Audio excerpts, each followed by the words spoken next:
잔혹한 확률 11%, 끊어진 사다리와 대한민국의 등장. 존경하는 시청자 여러분, 전 세계 경제학계가 깊은 충격에 빠진 통계가 하나 있습니다. 1960년 당시 중진국으로 분류되었던 약 114개 국가 가운데 반세기가 지난 지금 선진국의 문턱을 완전히 넘어선 나라는 고작 13개에 불과했습니다. 성공 확률은 단 11%. 나머지 101개 국가는 성장의 사다리 중간에서 영원히 멈춰서고 말았습니다. 경제학자들은 이 처참한 현실을 중진국 함정이라 부릅니다.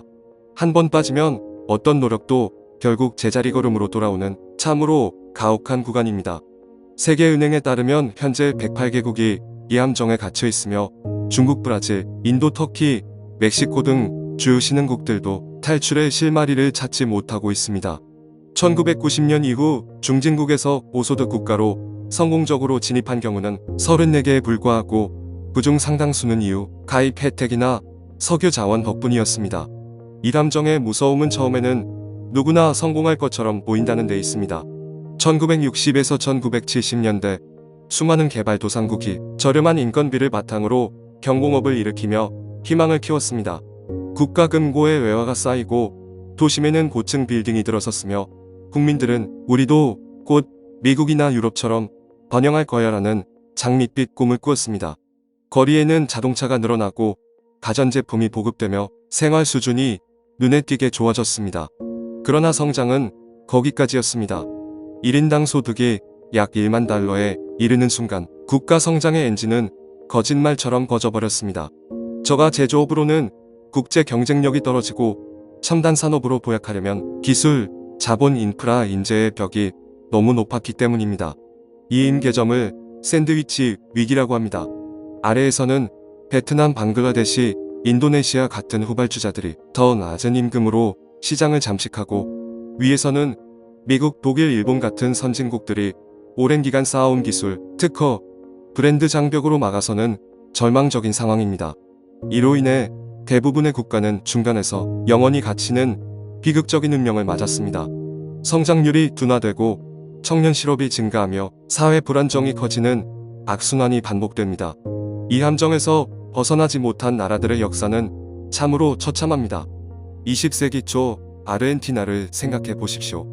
당시 아르헨티나는 미국과 어깨를 나란히 하며 세계 7에서 10위의 부국이었습니다. 유럽 귀족들 사이에서 아르헨티나 부자만큼 부유하다는 말이 관용구처럼 쓰였습니다. 끝없는 농축산 자원과 유럽 이민자들의 유입이 큰 축복이었습니다. 1913년 1인당 GDP는 프랑스나 독일을 앞설 정도였죠. 부에노스아이레스는 남미의 파리로 불리며 화려한 문화와 건축이 번성했습니다. 그러나 그들은 미래를 위한 기술 개발과 산업 다각화 대신 당장의 민심을 얻기 위한 포퓰리즘 정책에 국가 재정을 쏟아부었습니다. 산업 고도화 대신 자원 수출에만 의존하고 정치적 불안정과 만성 인플레이션이 이어졌습니다. 결과는 9번에 달하는 국가부도 수천 %에 이르는 초인플레이션, 그리고 20세기 후반 20% 이상의 1인당 실질 소득 하락이었습니다. 한때 빛났던 영광은 깊은 쇠퇴 속에 사라졌고 지금 아르헨티나는 중상위 소득 국가로 전락해 정치, 경제적 혼란이 지속되고 있습니다. 필리핀의 사례는 우리에게 더욱 가슴 아픕니다. 1960년대 필리핀은 아시아에서 일본 다음으로 번영한 나라였습니다. 1인당 GDP가 한국의 7에서 8배 수준이었고 한국전쟁 당시 우리에게 원조 물자를 보내주고 서울 한복판에 장충체육관을 지어준 나라가 바로 필리핀이었습니다. 마닐라는 동남아의 금융, 무역 중심지로 주목받았습니다. 그러나 정치적 혼란, 만연한 부정부패, 지주계급의 기득권 수호, 교육과 산업에 대한 투자 부족으로 결정적인 시간을 허망하게 놓쳤습니다. 1980년대 이후 한국이 폭발적으로 성장할 때 필리핀은 아시아의 병자로 전락했습니다. 해외 노동자 송금에 의존하는 경제 구조가 고착되면서 성장 잠재력이 약화되었습니다. 지금도 1인당 GDP는 한국의 8분의 1 수준에 머물러 있으며 빈부격차와 사회 문제가 지속되고 있습니다. 이웃 국가들이 비상하는 모습을 아래에서 지켜만 보는 처지가 되고 말았죠. 대체 왜 이들은 사다리의 끝까지 올라가지 못했을까요? 핵심은 제도와 전략의 실패입니다. 부패와 불안정한 정치가 장기적인 투자를 막았고 수출 다각화와 산업 고도화에 실패했습니다.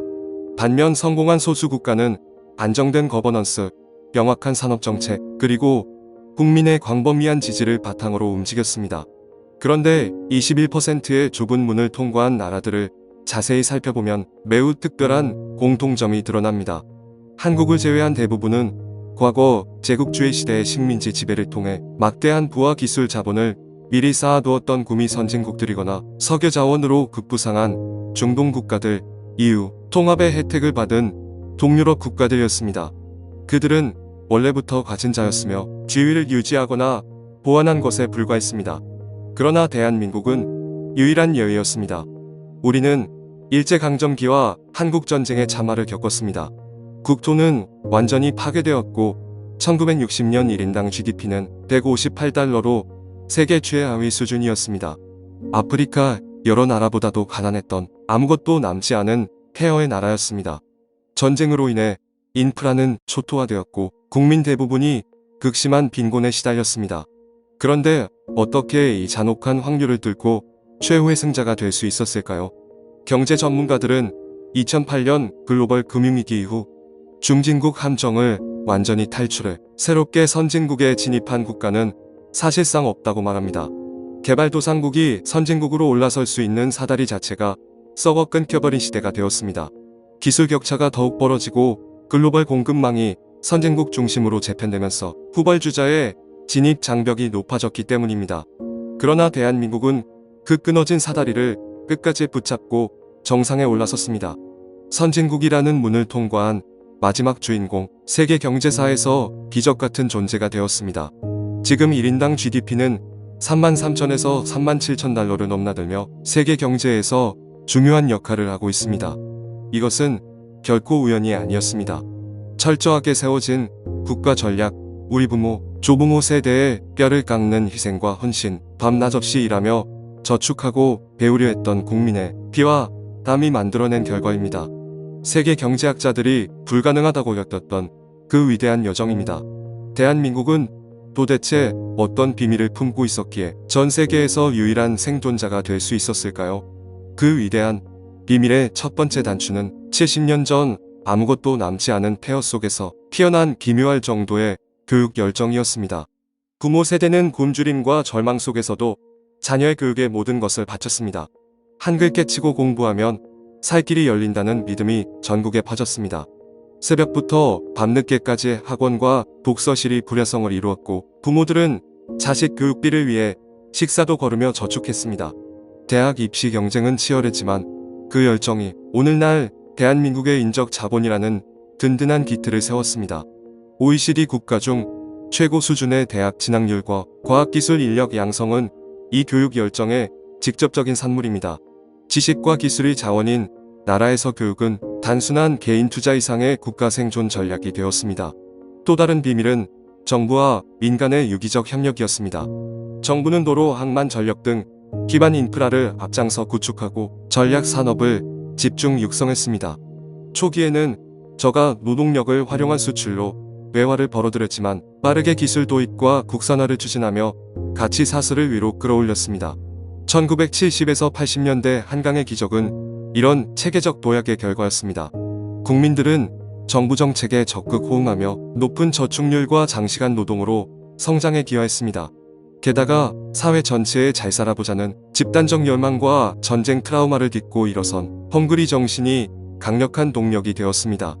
가난을 극복하려는 의지가 교육, 근로, 창업으로 이어지며 선순환을 만들어냈습니다. 다음 편에서는 그 믿기지 않는 교육의 여정과 함께 대한민국이 어떻게 기술 강국으로 거듭났는지, 부모 세대의 희생이 오늘날 우리에게 어떤 유산을 남겼는지 자세히 이어가 보겠습니다.